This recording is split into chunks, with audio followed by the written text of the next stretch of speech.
Jonathan, you've got to reintegrate some players this week.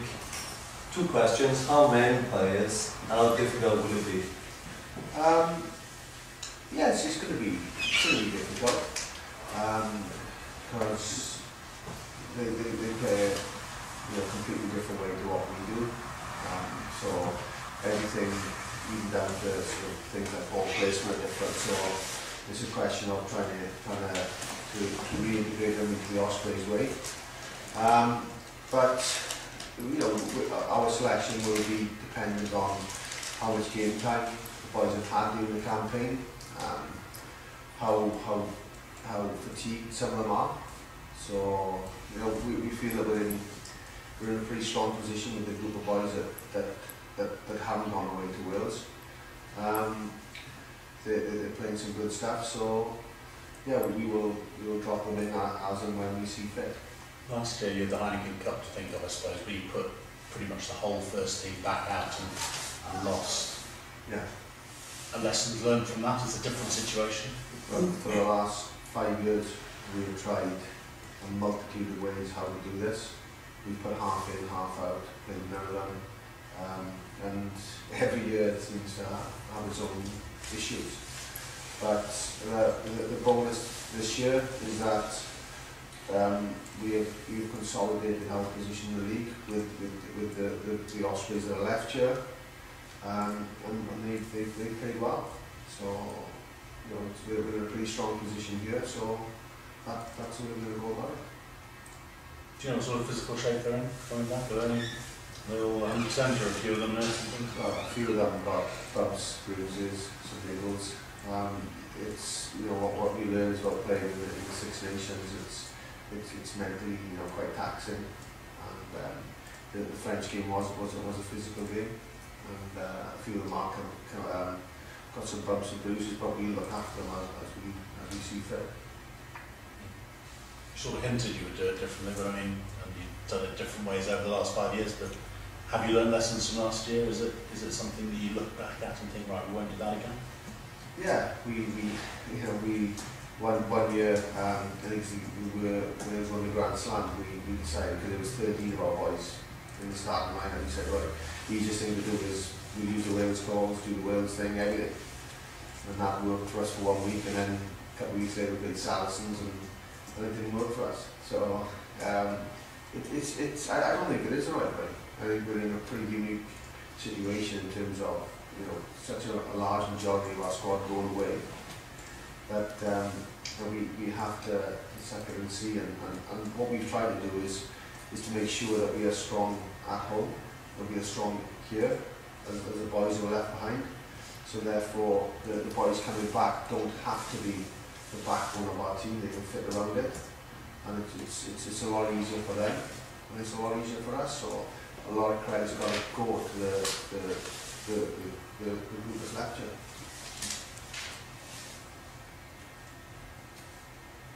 Jerry Collins, any news on his future? None that I can comment on right now.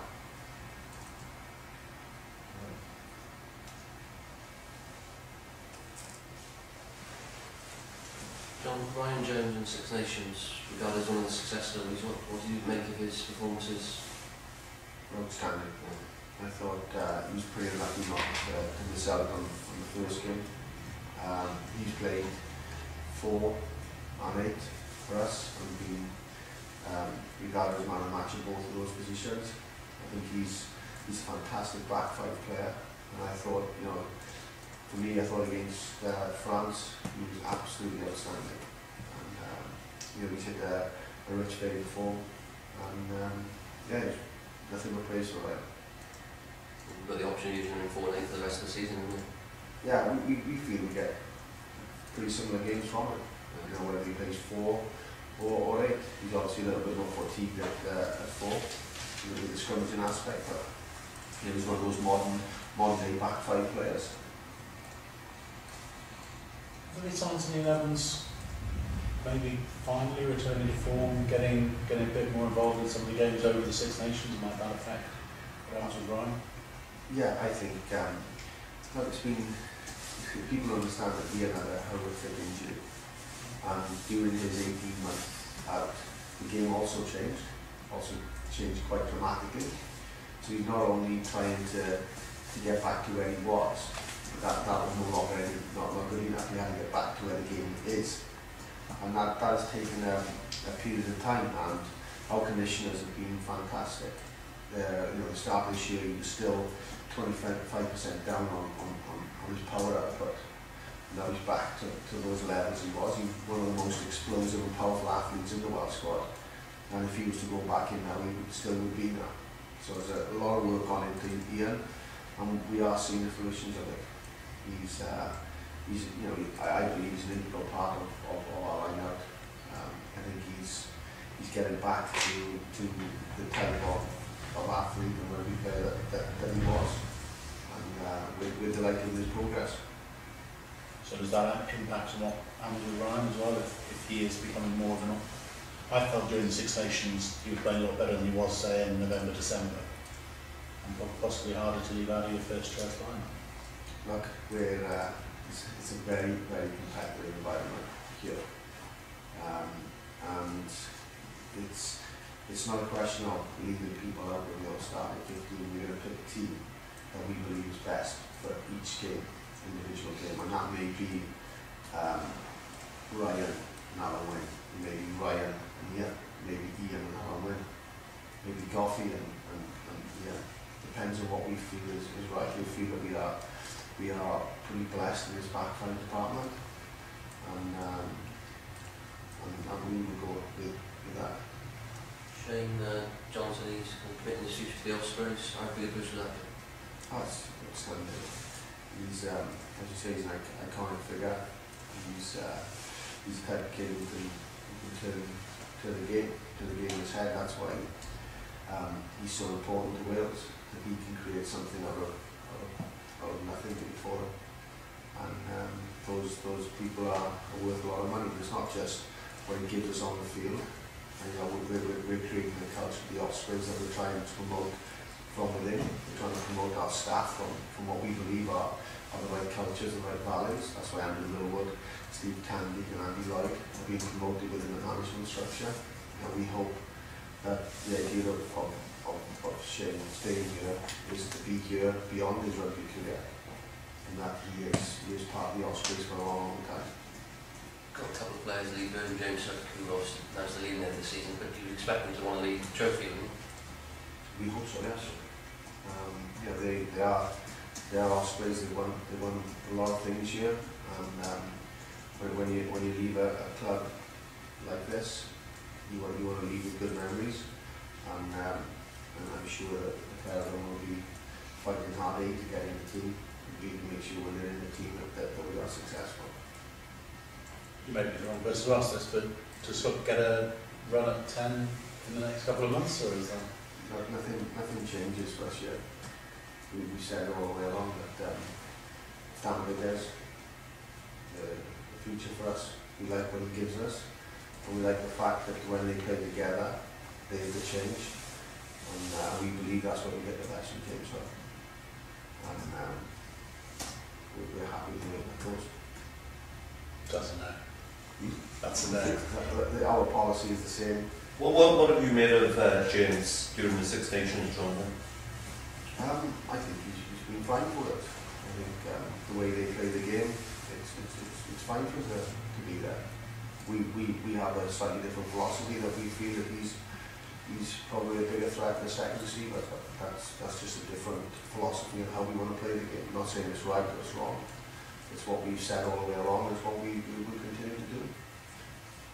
Yeah. First, I'm quite happy with the idea of him not playing outside half, and I thought he was actually a bigger threat for Wales when he wasn't. But there are a lot of people who don't think that. Just explain for people why you did play outside half in 3 of the games, why you think differently to those people and to Wales at the end. You are probably now asking the wrong person. I'll give you a slight insight into from a forwards perspective. Is that we believe Dan gives us good structure to a game. He enjoys the responsibility of playing 10 and all that entails. Now we believe that with hockey as such a talent he has, he is better when the ball is passed from 10. We believe there's a bit more space, the game is more broken up, so therefore his strengths come to the fore. We believe Dan's strengths are giving us a structure to get in those positions. And when you have two players like that, it works very well for us. What's Dan had his best game for you last time out? Has he been left out of the Welsh squad and watching everything else that's going on? Has that given him a bit of a pick up the backside? Look, it's very, very difficult for Dan when he goes away, doesn't have a lot of game time and plays again very, very differently to what we want him to play. Where he's had, where it's been excellent for him, he's got Ashley Beck as a 12 who has been outstanding for us. And again, in the way we want to play, he's been very instrumental in giving us that structure. And when we have that, it's very easy then for Dan to play his game. So I think 10, 12 and 15 have been outstanding for us and given us the way we want to play the game. And the three of them have thrived in that. Weekend, John, what do you expect? I expect a pretty tough game. We don't have a very good record up in Edinburgh. I think we won once maybe up there, from what off the top of my head. I'd imagine all the Scottish boys will be coming back into that game. Buoyed by the fact that they're a decent way against Italy. So yeah, we were expecting a very, very tough encounter, and it's massive for us to make sure we get something from it to these top 4 places.